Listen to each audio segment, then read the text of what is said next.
Hello दोस्तों, मैं विजय भारद्वाज। आप सभी लोगों का हमारे यूट्यूब चैनल में बहुत बहुत स्वागत है। आज हम लोग देखने वाले हैं मध्यकालीन भारत के इतिहास के बारे में। और टॉपिक कौन सा है? तो दिल्ली सल्तनत। ठीक, दिल्ली सल्तनत का जो समय था वो कहाँ से कहाँ तक का था? तो 1206 ईस्वी से लेके और यह था 1526 ईस्वी तक। कितना समय था? तो 1206 से लेके 1526 ईस्वी तक है। और 1200 में आपको पता होगा कि 1206 ईस्वी में मोहम्मद गौरी की मृत्यु होती है। इसके बाद दिल्ली का जो शासन आ जाता है वो आ जाता है मोहम्मद गौरी के गुलाम किसके अंडर में? तो ऐबक के अंडर में। दोस्तों, दिल्ली सल्तनत पर कुल 5 वंशजों ने शासन किया था। इसमें सबसे पहला जो वंश था यह था गुलाम वंश। कौन सा वंश था? तो सबसे पहला जो वंश है यह था गुलाम वंश। इसी गुलाम वंश को कहते हैं मामलूक वंश। ममलूक वंश किसका नाम है? तो गुलाम वंश का नाम कौन सा है? ममलूक वंश। गुलाम वंश का जो समय था वो कहाँ से कहाँ तक था? तो ये समय था 1206 ईस्वी से लेके 1290 ईस्वी तक। दूसरा जो वंश था, इस गुलाम वंश के ख़त्म होने के बाद जो दिल्ली सल्तनत पर शासन किया था यह था खिलजी वंश। कौन सा वंश था? इसका नाम था खिलजी वंश। खिलजी वंश का शासन कब से कब तक था? तो 1290 से लेकर इनका शासन था 1320 ईस्वी तक का शासन जो था दिल्ली पर वह किसका था? खिलजी वंश का था। अगला जो वंश आया है दिल्ली सल्तनत पर, तीसरा वंश, यह था तुगलक वंश। और तुगलक वंश का जो समय था यह 1320 ईस्वी से लेकर ये समय था 1414 ईस्वी तक। 1414 ईस्वी तक का समय किसका था? तो तुगलक वंश का था। अगला जो तुगलक वंश की समाप्ति के बाद वंश आया वो चौथा वंश कौन था? यह था सैयद वंश। कौन सा वंश है? तो यह है सैयद वंश। सैयद वंश का जो समय था यह 1414 ईस्वी से लेके कहाँ तक था? तो 1451 ईस्वी तक। 1414 ईस्वी से लेके 1451 ईस्वी तक का जो समय था वह किस वंश का था? सैयद वंश का समय था। और पांचवा जो वंश था यह कौन था? यह था लोदी वंश। पांचवा वंश कौन था? यह था लोदी वंश, जिसने दिल्ली सल्तनत पर शासन किया था। और लोदी वंश का जो समय था यह कितना था? तो 1451 ईस्वी से लेके इसका समय था 1526 ईस्वी तक। 1526 ईस्वी तक का जो समय था यह लोदी वंश का था। और 1526 ईस्वी में लोदी वंश की समाप्ति करता है बाबर, और वहीं से मुगलों का शासन होना शुरू हो जाता है भारत पर। ठीक, तो 1206 ईस्वी से लेके 1526 ईस्वी तक दिल्ली पर जिन वंशजों का शासन था, इन वंशजों को सम्मिलित रूप से कहा गया दिल्ली सल्तनत। और कितने वंशजों ने शासन किया है? तो कुल 5 वंश थे। गुलाम वंश, खिलजी वंश, तुगलक वंश, सैयद वंश और कौन सा है? लोदी वंश। कभी कभी क्वेश्चन आता है कि सबसे अधिक दिनों तक किस वंश ने या सबसे अधिक वर्षों तक किस वंश ने शासन किया था? तो अगर हम देखें गुलाम वंश का, तो इसका जो समय था कुल कितना था? तो 84 वर्ष का था। इसने कुल गुलाम वंश के शासकों ने 84 वर्ष तक शासन किया है। खिलजी वंश के शासकों को देखें तो 1290 से लेके 1320, इसका मतलब कितना वर्ष हो गया? तो ये केवल 30 वर्ष तक शासन किए हैं। कौन? खिलजी वंश के शासक। अगला अगर देखें तो 1320 से लेके 1414 ईस्वी तक तुगलक वंश ने शासन किया है। और यहाँ पर इसका कितना वर्ष होगा? तो 94 वर्ष लगभग हो जा रहा है। किसका? तुगलक वंश का। और सैयद वंश का कितना होगा? इनका होगा 36 वर्ष। कितना है? तो 36 वर्ष है।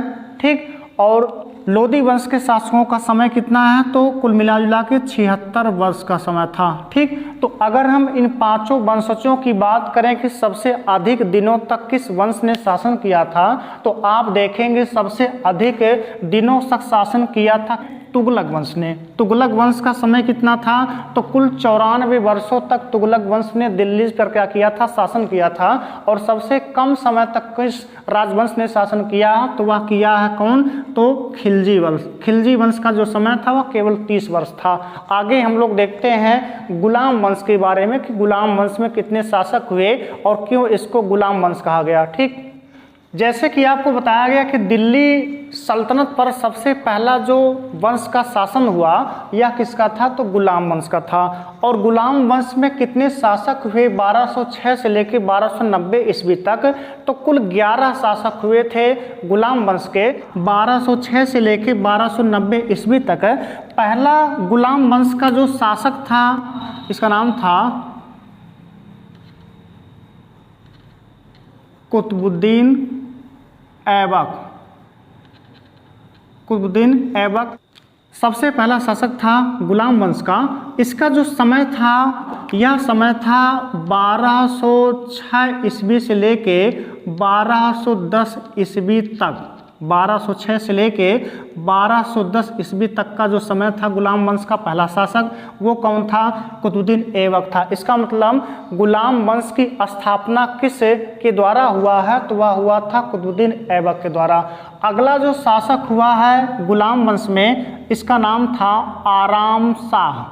कौन सा है? तो ये है आराम शाह। आराम शाह का जो समय था वह कितना था? जैसे कुतुबुद्दीन ऐबक की मृत्यु होती है कुछ ही समय के लिए, लगभग 9 माह के लिए, 8 माह के लिए होता है कौन? आराम शाह। इसका मतलब हम कह सकते हैं कि इसका जो समय था यह कितना था? 1210 ईस्वी का ही था। जैसे मरता है कुतुबुद्दीन ऐबक, समय किसका जाता? आराम शाह का।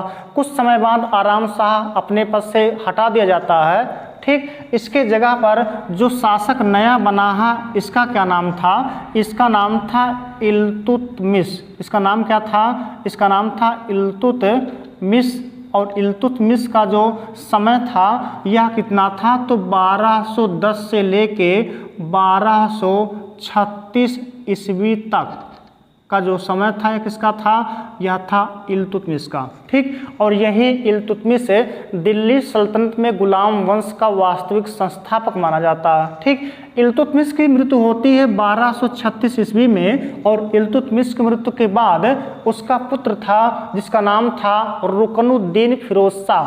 चौथा कौन है? तो चौथा है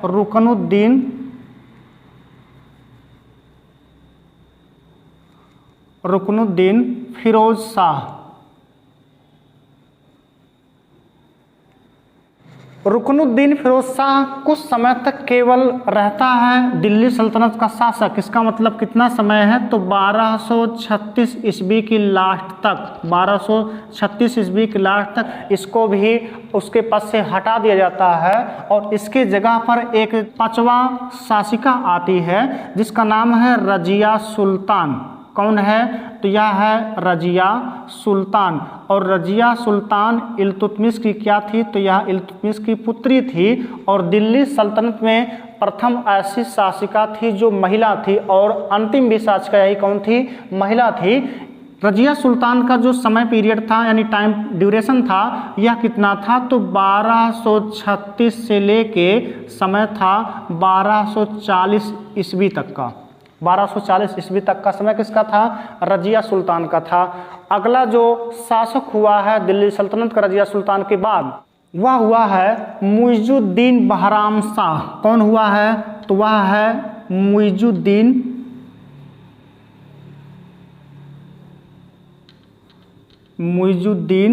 बहराम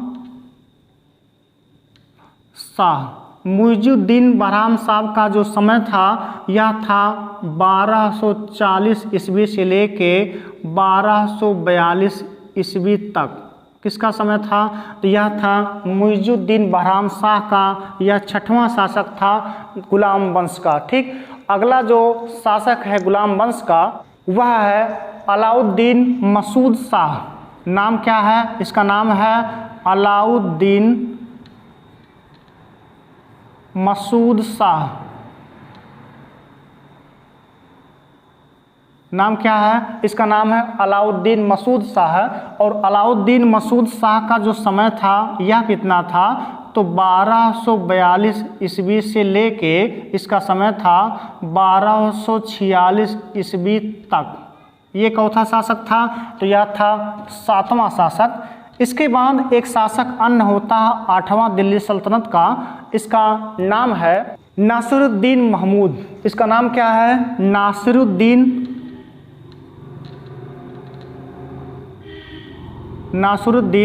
महमूद। नासिरुद्दीन महमूद का समय कितना था? तो 1246 से लेके 1265 ईस्वी तक किसका समय था? तो यह था नासिरुद्दीन महमूद का, या 8वां शासक था। 9वां शासक कौन आता है? इसकी मृत्यु के बाद 9वां शासक आ जाता है गयासुद्दीन बलबन। यह है गयासुद्दीन बलबन। गयासुद्दीन बलबन का समय कितना था? तो इसका समय था 1265 से लेके 1287 ईस्वी तक। 1265 ईस्वी से लेके 1287 ईस्वी तक का जो समय था वो किसका था? गयासुद्दीन बलबन का था। ठीक, अगला जो शासक है ये 10वां है। 10वां जो शासक था उसका नाम था कैकुबाद। इसका नाम क्या है? इसका नाम है कैकुबाद। कैकुबाद का जो समय था यह 1287 ईस्वी से लेकर इसका समय था 1290 ईस्वी तक। और इसी 1290 ईस्वी की लास्ट के पहले कैकुबाद की मृत्यु होती है और इसका भाई एक था जिसका नाम था क्यूमर्स। नाम क्या है? 11वां शासक है। इसका नाम क्या है? क्यूमर्स नाम है। और यह है कैकुबाद के बाद अगला शासक बनता है और इसका समय कितना है? 1290 ईस्वी। और 1290 ईस्वी में एक खिलजी वंश का जो शासक हुआ जिसका नाम था जलालुद्दीन खिलजी, उसने क्या किया? इस क्यूमर्स की हत्या कर एक अलग वंश की नींव डाली जिसको कहा गया खिलजी वंश। इस 11 शासकों ने जो गुलाम वंश के शासन किए थे ये सभी एक वंश के नहीं थे। इसका मतलब गुलाम वंश में भी अलग अलग वंशजों ने शासन किया था। जैसे यहाँ जो कुतुबुद्दीन ऐबक है इसका आराम शाह का जो वंश था यह कौन सा था? तो यह था कुतुबी वंश। इसका नाम क्या है? कुतुबी वंश। और कहाँ से कहाँ तक? और इल्तुतमिश से लेकर और कहाँ तक? नासिरुद्दीन महमूद तक का जो एक वंश है या अलग वंश है इसका नाम था शमसी वंश। इसका नाम क्या है? शमसी वंश नाम है। और शमसी वंश के खत्म होने के बाद कहाँ से कहाँ तक है? तो गयासुद्दीन बलबन से लेकर क्यूमर्स तक का जो एक अलग वंश है गुलाम वंश में, इसका नाम है बलबनी राजवंश। नाम क्या है? बलबनी राजवंश, बलबनी वंश। ठीक, या कह सकते हैं बलबनी राजवंश या बलबनी वंश कह सकते हैं। क्यों? क्योंकि गयासुद्दीन बलबन जो शमसी वंश था उससे भिन्न था। ठीक, तो कुल दिल्ली सल्तनतों पर शासकों ने कितने शासन किया है? वह किया है 3, कुल मिला के 11 शासकों ने शासन किया है। और इन 11 शासकों में वंश कितने हैं? तो 3 वंश हैं, कुतुबी वंश, शमसी वंश और कौन सा है? बलबनी वंश। ठीक, अगले वीडियो में हम लोग देखते हैं कुतुबुद्दीन ऐबक के बारे में जो गुलाम वंश का संस्थापक है। दोस्तों, अगर आपको वीडियो पसंद आता हो तो वीडियो को लाइक कीजिए, शेयर कीजिए और चैनल को सब्सक्राइब करना ना भूलें।